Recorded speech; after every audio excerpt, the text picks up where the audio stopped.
Hello बच्चों, welcome to lucky education. और हमारी संकट मोचन सीरीज में हम सेकंड फिजिक्स को फिनिश कर चुके हैं और हम अब फिजिक्स फर्स्ट पर जंप कर रहे हैं। फिजिक्स फर्स्ट में हमने दो चैप्टर आपको बता दिए थे, एक electric field and charge and second one electric potential and capacitance. Now we will start the chapter number 3 electric current. और इस इलेक्ट्रिक करंट में मैंने कुछ क्वेश्चंस जो हैं वो बनाए हुए हैं, उन क्वेश्चंस को हम डिस्कस करेंगे। कुछ वीडियोज में मैं आपको क्वेश्चंस डिस्कस कराऊंगा और आपको वो ध्यान से देखने हैं। बहुत ही इंपॉर्टेंट चैप्टर है, बहुत ही इंपॉर्टेंट चैप्टर।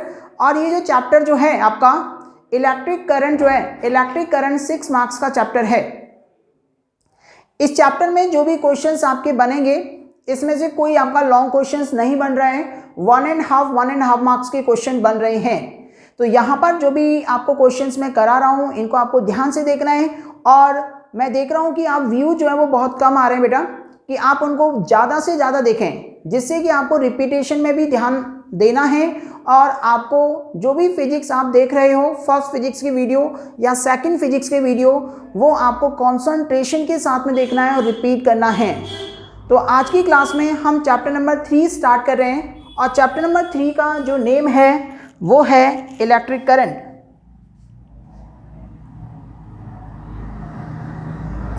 क्वेश्चन वाइज हम डिस्कस करेंगे, क्वेश्चन नंबर वाइज डिस्कस करते हैं। पहला क्वेश्चन जो है वो यहां पर है, wire used in metre bridge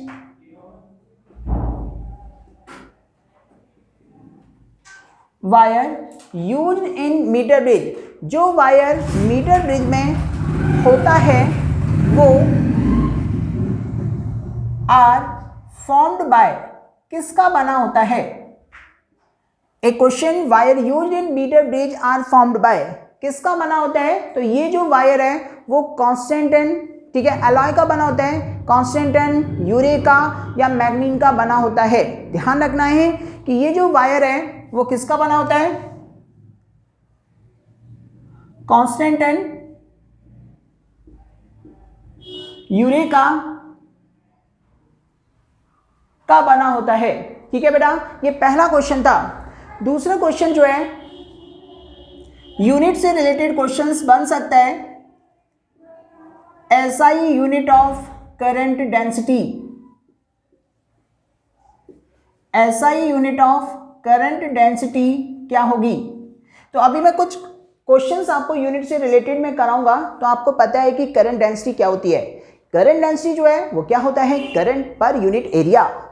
तो यहां पर हम देखें तो J जो है ना वो कितना होगा बेटा? I/A। ऐसे ही याद रखना है आपको। यूनिट की यदि हम बात करते हैं तो यूनिट जो है करंट की आपको पता है एम्पियर होती है, एरिया क्या होता है बेटा? मीटर का स्क्वायर होता है। तो इसकी यूनिट के बारे में यदि हम बात करते हैं तो कितना होगा? एम्पियर पर मीटर का स्क्वायर। ये second question, SI unit of current density. Third, unit से रिलेटेड ही है, एसआई यूनिट ऑफ मोबिलिटी। यदि आपको ध्यान है तो ये मैंने आपको एक बार सेमीकंडक्टर में भी रिकॉल कराया है, मोबिलिटी का कंसेप्ट। यदि आपको याद नहीं है तो यहां देखें। तो मोबिलिटी जो है ना, फर्स्ट ऑफ ऑल इसका फॉर्मूला आपको देखना है कि मोबिलिटी होती क्या है। मोबिलिटी जो है drift velocity per unit electric field होती है। तो मोबिलिटी जो है वो होती है बेटा drift velocity per unit electric field. इसका हम यदि यूनिट देखें तो यूनिट के लिए आपको पता है बेटा कि जो वीडी है ना, वेलोसिटी, ये तो मीटर पर सेकंड होता है। और इलेक्ट्रिक फील्ड जो है इसकी 2 यूनिट होती है बेटा। जैसा ऑप्शन में होगा उसके अकॉर्डिंग आपको सेट करना है। एक इलेक्ट्रिक फील्ड की यूनिट देखो कहाँ से आती है, मैं यहाँ पर आपको बता देता हूँ। एक तो आपको इलेक्ट्रिक फील्ड पता होगा, F/Q होता है। और एक इलेक्ट्रिक फील्ड जो है वोल्टेज पर यूनिट डिस्टेंस होता है। इन दोनों से आप यूनिट बना सकते हो। फोर्स जो है इसकी यूनिट होती है न्यूटन, चार्ज की होती है कूलाम, वोल्ट की होती है बेटा वोल्ट, वोल्टेज की, और डिस्टेंस की कितनी होती है? मीटर होती है। तो यहाँ पर हम देखें तो फर्स्ट ऑफ ऑल हम ई की न्यूटन पर कूलाम पुट करते हैं, तो न्यूटन पर कूलाम एक तो यूनिट ये हो जाएगी metre into coulomb into upon में न्यूटन इंटू सेकेंड। यदि हम दूसरा देखें तो देखो मीटर पर सेकेंड तो एज इट इज है, और दूसरा जो है वो क्या है वोल्ट पर मीटर, तो ये कितना हो जाएगा बेटा metre square upon volt into second. तो ऑप्शन में जैसा गिवन होगा उसके अकॉर्डिंग आप क्या करेंगे सेट करेंगे, ठीक है बेटा। अगला जो यूनिट से रिलेटेड है वो है SI unit of EMF. SI unit of EMF. EMF होता क्या है बेटा इलेक्ट्रोमोटिव फोर्स होता है। इलेक्ट्रोमोटिव फोर्स, एक क्वेश्चन मैंने इसका फिल इन द ब्लैंक्स में भी डाला हुआ है कि इलेक्ट्रोमोटिव फोर्स जो है ना कब होता है जब सेल जो है ओपन सर्किट में होता है, ठीक है। When cell is in open circuit, तो जो सेल होता है उसके एंड टर्मिनल्स होते हैं उनके बीच जो पोटेंशियल डिफरेंस होता है उसको बोलते हैं ईएमएफ, ओके। तो यहां पर हम देखते हैं कि यूनिट ऑफ ईएमएफ की यदि बात करते हैं तो ये कितना होगा वोल्ट होगा, क्या होगा वोल्ट। ये तीसरा क्वेश्चन है, यूनिट से रिलेटेड ये थर्ड क्वेश्चन है। Next fifth question. Fifth question मैंने डाला है, आपको पूछ रहा है कि which physical quantity have the unit volt पर एम्पियर। आपसे पूछ रहा है कि कौन सी फिजिकल क्वांटिटी की यूनिट वोल्ट पर एम्पियर होती है। बहुत ही लल्लू टाइप का क्वेश्चन है, यदि आपको कंसेप्ट यदि याद है तो आपको पेपर में कोई भी दिक्कत नहीं होगी। तो देखो वोल्ट जो है ना ये आपको पता है बेटा वोल्टेज की यूनिट होती है V, और एम्पियर जो है वो करंट की यूनिट होती है। आपको पता है कि V/I जो है ना वो कितना होगा R होगा, कितना होगा R। तो ये क्वेश्चन जो है वो नेक्स्ट क्वेश्चन था। अगला क्वेश्चन जो हम देख रहे हैं 6 नंबर का, वो आपसे पूछ रहा है बेटा dimension of resistivity. Dimension of resistivity के लिए मैंने बात की यहाँ पर, तो रेजिस्टिविटी की डायमेंशंस जो है वो क्या होती है देखते हैं इधर। तो मैंने आपको पहले भी आपको रिकॉल कराया हुआ है कि डायमेंशंस फाइंड आउट करने के लिए आपको फॉर्मूले याद होने चाहिए, और फॉर्मूले के बाद में आपको कुछ डायमेंशंस तो रिकॉल होनी चाहिए, लर्न होनी चाहिए, ठीक है। तो बच्चों को याद होती है डायमेंशंस, यानी वर्ग तक डायमेंशंस आप लर्न कर सकते हो। तो रेजिस्टिविटी का फॉर्मूला हम देखो कैसे बनाएंगे। आपको पता है कि रेजिस्टेंस जो है वो कितना होता है R बराबर रो ले होता है, रो L/A। यहाँ से मुझे रेजिस्टिविटी देखना है तो rho equal to R into A/L ये होगा। हमें एरिया की तो डायमेंशन पता होती है, लेंथ की भी पता होती है, लेकिन रेजिस्टेंस हमें नहीं पता। तो रेजिस्टेंस के लिए बेटा मैंने वोल्टेज अपॉन करंट रखा, एरिया अपॉन लेंथ। यहाँ पर मुझे करंट की भी पता हो जाती है, वोल्टेज नहीं पता। तो चैप्टर 2 में हमने देखा था V equal to W/Q, A/L और I और है। अब मुझे सारी क्वांटिटी की डायमेंशन पता है, तो सभी क्वांटिटी की डायमेंशंस हम देख सकते हैं। तो वर्क जो है ना वो कितना होगा mL/T-2। एरिया की यदि बात करते हैं L2, चार्ज की बात करते हैं AT, करंट की बात करते हैं A, लेंथ की बात करते हैं L। तो L से एक L कैंसिल आउट हो चुका है, तो हमने यहाँ देखा M, L2 और L3 होगा, T ऊपर पहुँचेगा -3, A2 है ऊपर पहुँचेगा -2, तो ML3 T-3 A-2, this is the dimension of resistivity. Clear बेटा? तक मैं एक बार दोबारा से रिकॉल करा रहा हूं आपको कि फर्स्ट क्वेश्चन हमारा था कि wire used in metre bridge are formed by constantan, eureka, manganin या मैग्नीन का बना होता है। सेकंड जो था SI unit of current density I/A, यानी कि आपको पता है एम्पियर पर मीटर का स्क्वायर। अगला यदि हम देखें तो ऐसा यूनिट ऑफ मोबिलिटी की यदि बात करें तो मोबिलिटी आपको पता है drift velocity per unit electric field होती है। ड्रिफ्ट वेलोसिटी का मीटर पर सेकंड। और इलेक्ट्रिक फील्ड के बारे में यदि हम बात करते हैं तो इलेक्ट्रिक फील्ड जो है वो आपको दो फॉर्मूला से देखना है, एक तो न्यूटन पर कूलम्ब से और एक आपको वोल्ट पर मीटर से देखना है। नेक्स्ट जो है वो हमने बताया आपको कि एसआई यूनिट ऑफ ईएमएफ क्या होगा। तो एसआई यूनिट ऑफ ईएमएफ के बारे में यदि हम बात करते हैं तो वोल्ट होती है। नेक्स्ट हमने बोला कि which physical quantity have the unit volt पर एम्पियर, और ये जो क्वांटिटी है वो क्वांटिटी कौन सी है बेटा, रेजिस्टेंस है। नेक्स्ट मैंने क्वेश्चन देखा कि डायमेंशन ऑफ रेजिस्टिविटी जो है वो आपको इस तरह से फाइंड आउट कर सकते हैं। क्लियर बेटा अंदर। इसी चीज पे मैं आपको एक चीज यहाँ पर देखता हूँ कि यहाँ पर दो टर्म है, इसमें भी क्वेश्चन बहुत अच्छा बनता है।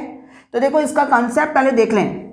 एक रेजिस्टेंस है बेटा और एक है रेजिस्टिविटी। बहुत ही प्यारा कंसेप्ट, मोस्ट इंपॉर्टेंट कंसेप्ट, ध्यान से देखेंगे आप इसको, बहुत ही अच्छा कंसेप्ट है। एक रेजिस्टेंस है और एक रेजिस्टिविटी है। रेजिस्टेंस के लिए आपको ध्यान रखना है कि रेजिस्टेंस जो है ना बेटा, ये मटेरियल बोले तो एम, टी बोले तो टेम्परेचर और डी बोले तो डायमेंशन। तो रेजिस्टेंस जो है ना मटेरियल, टेम्परेचर और डायमेंशन पर डिपेंड करता है। आप इस तरह से याद कर सकते हो, एमटीडी है ये। एमटीडी मतलब मटेरियल, टेम्परेचर और डायमेंशन पर डिपेंड करता है। जबकि रेजिस्टिविटी की यदि हम बात करते हैं तो रेजिस्टिविटी जो है ना वो ओनली एंड ओनली मटेरियल और टेम्परेचर पर डिपेंड करती है। रेजिस्टिविटी डायमेंशन पर डिपेंड नहीं करती है। आप इसको नोट कर लें, point to be noted, resistivity does not depends on the dimension. Question आपको मिल सकता है, तो ध्यान से देखना है बेटा आपको, ठीक है। तो यहां पर हमने देखा कि जो रेजिस्टेंस जो है ना वो किस तरह से डिपेंड करता है। आप देख रहे हो फॉर्मूले में R बराबर कितना होता है, रोले होता है। तो R directly proportional to length होगा और इनवर्सली प्रोपोर्शनल टू कितना होगा बेटा, A। तो डायमेंशन पर तो ऐसे डिपेंड करता है।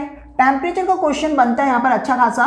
तो रेजिस्टेंस जो है ना वो टेम्परेचर के डायरेक्टली प्रोपोर्शनल होता है।